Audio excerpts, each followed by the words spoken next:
Joaquin El Chapo Guzman Loera is one of the top drug kings or drug kingpins in Mexico. And he's actually the head of the Sinaloa drug cartel. And Forbes has listed him as the 701st richest man alive. Wow. Okay, he owns about $1 billion. And he's a very dangerous guy. In fact, the U.S. is asking for him dead or alive, and they're willing to pay $5 million for it.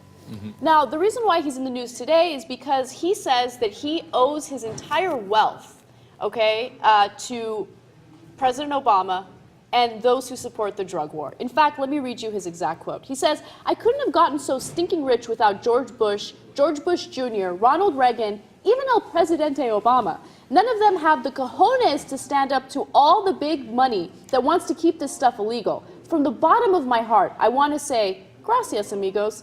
I owe my whole empire to you." Damn! Wow, that... Yeah, I mean, this is respect. Well, you know what, though? You do have to respect that quote. That's a serious-ass quote. He's like, oh, you're going to put a bounty on my head. Well, gracias, amigos, for the $1 billion your clown-ass policies put in my pocket, right?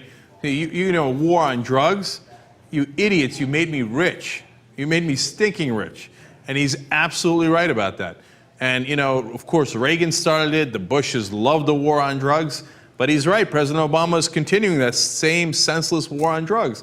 And the private companies that he's talking about, among others, are private security companies that are supposed to chase him down, that are contracted out to the Mexican government, contracted out to our own government. All those guys make a ton of money off of the war on drugs. That's part of why we haven't stopped this incredibly senseless project. And look, here is the guy who's most wanted in the war on drugs.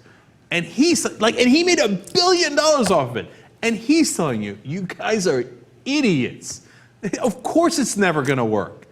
And what's interesting is you're seeing this huge shift of culture in Mexico right now, because the people with the power, people who are more powerful than politicians and police enforcement, the most powerful people in the country are made up of leaders of the drug cartels. So as a result, you're seeing more and more young people aspiring to be members of the drug cartels because they want to make that money. They want to have that power. You know, there are people in Mexico, of course, I'm not making a blanket statement, not all people in Mexico, but there are definitely youth in Mexico that are looking at this guy right now thinking, he's living a pretty good life. I want to be him. I want to be the 701st richest person on the Forbes list.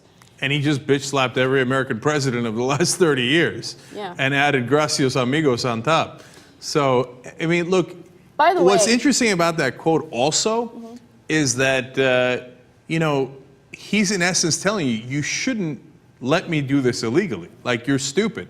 If you were smart, you would just legalize it and put me out of business, right? But you're so painfully stupid, I could tell you that, and you're not gonna do it anyway. What's interesting is the war on drugs not only makes him wealthy, it makes politicians wealthy, it makes the private contractors wealthy, it makes everyone wealthy. The only people who lose are the 30,000 people that were murdered in Mexico between 2006 and 2011. And the millions of people we've got sitting rotten in jail because they smoke pot or whatever else that they smoke, okay? And so we, of course, the poor, the middle class, the average citizens of Mexico and America, we lose, but the guys in power always win.